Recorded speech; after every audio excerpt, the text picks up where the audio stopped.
Hello friends, welcome to my YouTube channel.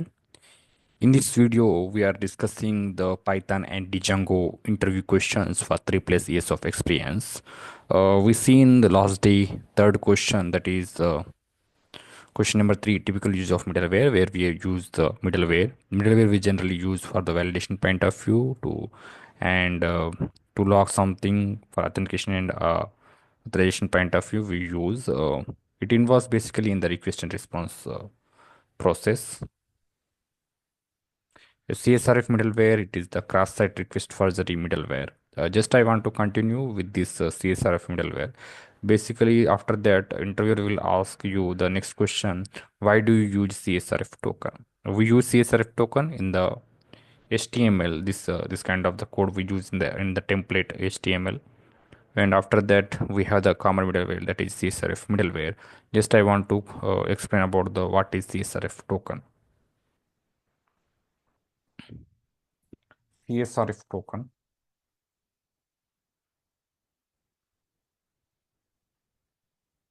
CSRF, cross-site request forgery. C means cross, S means site, request forgery. It means fake. Forgery means the fake actually. Forgery means fake. Forgery means fake. Forgery means fake. If request is coming from the your website or not, your website or not, your domain or not, just you're using the token, whatever the generated token, and you're using the postman. We have the postman tool. If this postman tool gives it is working, then it is a no use of, then there is a break of the security, right? This is it will check, CSRF token will check it is actually coming from the your website or not, your browser, your session from actually or not. It will check. It is only for the security purpose. Again, I will explain. This is your website. You logged in this system, and another user with system 2, he is able to get your token from somewhere. He is able to get token. You got the token by using this token. By using this token, he have the token, but he is not actually the not user. It is he is a fake user, but he have the actual token. But at that moment he sends the request and to get the data, or to do the some kind of payments request or some kind of the security things he will do. But at that time at that time Django will not allow, because of CSRF token. Because of CSRF token. Okay, because of CSRF token, it will check this request is from actual website or not. This request is from actual website or not. I think explanation is clear. I will go to the again questions. Why do you use CSRF token? To validate token for security purpose. To validate token and for security purpose. This is the basic answer you can give. But in CSRF token, this template level view, you are using this code template tag. We can also known as tag. This is also known as a tag in HTML, used to protect your web application from cross-site request forgery. This is the one kind of attack. Cross-site request forgery, it is one kind of attack. It works by embedding a unique token in HTML forms for each user session, ensuring that the form submission comes from an authorized source. It is a source actually, right? From an authorized source, that is your website, and not from a malicious actor, not from an malicious malicious actor. Forgery means fake. I think this question is clear for you. Why do you use CSRF token? Okay, this is a source, authorized source. The request is coming from the authorized source or not. Basically, one line answer is request is coming from the authorized source or not. It will tells, right? Authorized source or not. Okay. Next, he will ask the question based on the middleware only. 3.2, 3 means our middleware question. Can you explain how we can use the Django middleware for logging purpose code level? He will ask you, are you used a middleware? Are you in real time? Are you implemented any middleware? Like that, he will ask you in the real time interview. At that time, you should create some kind of middleware, the code level. He also maybe tell that write the code for the middleware. At that time, you should uh, you should build this kind of the middlewares, right? Class logging middleware, init self get response, self dot get response is this kind of the code dot hyphen call. It will call logger dot info incoming request dot method, and it will use it will logs in the in the your CloudWatch log or in somewhere. It will go logs in what is the incoming request is coming from, where incoming request is coming. This kind of information will use. Process the request, get response, duration, logger info, status, what is the response status, what is the duration he is in the near session. This kind of information he will give. This will give by using the logging middleware. Okay. This kind of small code also enough. But you need to write. We use it for logging purpose. We use it for the authentication purpose. We use it for the validation purpose. Some middlewares we implemented like that. You need to say. Okay. Okay. Next question will be: are you implemented any middleware and explain that? We can explain the above one. Or to customize the object model based, I implemented in real time for the site ID purpose. We implemented so that I customize the object. We have the object, right? Table name dot objects dot get or all model dot objects dot get, like that. We can use in that scenario. I customize the object, actually object model based on the site ID. It will take the filters that automatically. This kind of middleware I implemented. uh, or you can explain the above one also, no problem. Okay. In the Python, basically, generally they will ask this is a very common question: what is decorator? Generally 90% in the interview they will ask what is decorator in Python. Decorator is a function which takes another function as an argument and modifies. Decorator is just a function, but it takes in another function as an argument, another function as an argument. Okay, just you need to write the code for this Tiffany example. Suppose I implemented one decorator.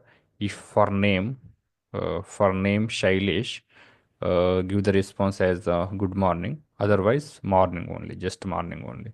So I implemented this decorator, the decorator function inner name. If name print good morning. If name equal to Shailesh, then print good morning is just morning.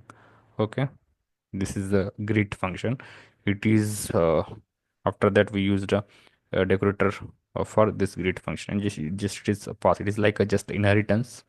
Okay, when request is from the Sam from Australia, Sam Oz, then also you will at that time also it will throws the morning only. But when greet comes from the child list, it will gives the good morning. Just you need to understand the flow also, actually.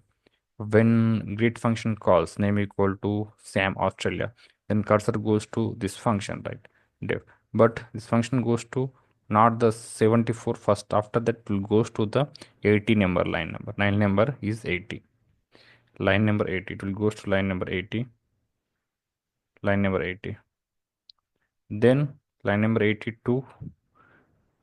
Then again inner function, inner name. This will give the argument. After the function have the argument, right? Inner equal to function. Function have one argument, that is the Sam from Australia. Sam from Australia. Name equal to Sam from Australia. Sam as then morning. Then only morning it will give the. For this it will give the morning. When Shailesh comes, then grid to Shailesh, then this number, this to this, this to this 80 number, then this to is 75, 75 to 76, 76 to 77 printing. Okay. Okay, friends, if you have any doubts, you can comment me. Okay, if you have any doubts. Are you implemented any decorator in real time? Yeah. Decorator generally we can use in the state of middleware also you can use the decorator sometimes. Okay, the traditional method. Logging decorators for logging purpose also, if you want to do some kind of validation things at the time of logging user at the time of logging decorator we can implement validation purpose. Yeah, same for logging purpose. Endpoint level app in fast API flask and chalice frameworks we use generally the router and the endpoint level at the rate app dot router. At that time we generally use the app one decorator we use, right? Yeah. After that, authentication authorization proof, this is the same. Yeah. Again, next we will see the next question. This is also very common and very general. 90% of the interviewer will ask you list and tuple difference. What is the difference between list and tuple? List is mutable. Mutable means changeable. Mutable means changeable. Tuple means immutable. We can add the elements in the list. We can do some kind of operations, append, remove, and many operations we can do in the list.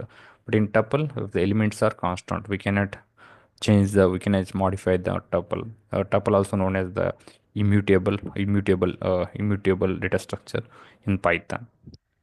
Okay, mutability is possible in the list, but in tuple it is immutable. Syntax, we use the square brackets and we use the parenthesis.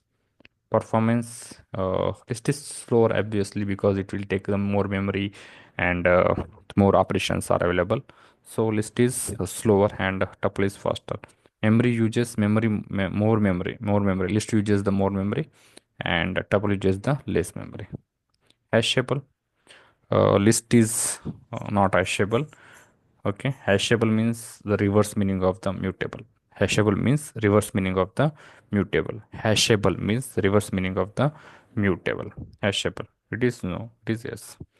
So if element is hashable, then we can use the key, dictionary key. It is not hashable. Hashable things we cannot use the key. Hashable things we cannot use the key. Dynamic collection, fixed collection. Use cases for dynamic collections we use the square bracket, we use the list. For fixed collections we use the tuple. Dictionary keys cannot be used, can be used. Okay, it is constant, it is not constant, that's why we cannot use. The next question is why tuple is faster than list. It will take tuple takes less memory as compared to the list. We generally we can you can say there are many operations we can do in the list we cannot do in the tuple. Okay. Then next question he will ask regarding the list and tuple only. Uh, where to use the list and where to use tuple. Where changeable things are there, you go with the list. Otherwise, tuple. If data is constant, then go with the tuple. Otherwise, list. Okay. This is another question. How Next question interviewer asked in my first interview is how we set environment variables in Python. We have the OS model, right? Import os.in1. By using os.in1, we can use like this. Import os.in1, AWS DB. It is the environment variable that is, we can pass value here. First approach. This is first approach. Second approach is os.in1.set default env1 and value 1. This is the second approach. The second approach. How you are securing your database credentials? Yeah, this is a cross question he will ask you after this OS environment variable. By using the environment variables, you can say, you should say, by using environment variables and AWS Secret Manager. I am AWS Secret Manager. It is one kind of AWS service we use to keep the secret things here in the Secret Manager. Okay, by using environment variables and AWS Secret Manager, uh, we are securing our database credentials, giving required permissions to AWS Lambda, and we should give the required permissions like to read the secret manager. AWS Lambda should have some kind of permissions, so we should give that kind of permissions to the our Lambda. Okay. Okay, this is regarding the environment variables. After that, what are the cases you used environment variables to keep database credentials secure? The things which change environment to environment, like AWS account number, integration, QA, and stage production, like domain name also it will change. Like for every environment, there are some domain name changes, like int involved in the domain, QA, and stage and production. And AWS Cognito pool ID will change environment to environment. These are the three things. For that I used environment variables. There are many things actually, but we can specify these three things in the interview. Can you explain Python namespaces? It is simple. Python namespaces. Namespaces means the unique things, like functions, variables, all comes under the Python namespaces. Python namespace, it is like a dictionary actually. It will keeps the this function names, method names, and variable names in the keys and their values in the as object. Yeah, namespaces are containers that map names to objects, variables, functions, classes, etc. They help avoid naming conflicts and manage the scope of variables effectively. Okay, scope of they help to avoid naming conflicts and manage the scope of variables effectively. What is namespaces? Yeah, you can read this. Keys are names, values are the corresponding objects. X is stored in the namespace and refers to the value. This is also one X is also one kind of namespace. These two things are comes under the namespace. This is the key and this is the value. Okay, types of namespaces, built-in namespaces and global namespaces and local namespaces.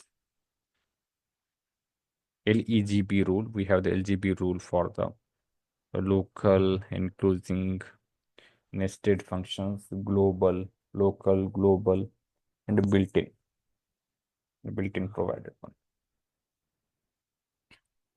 Leg B, you can say leg B simply.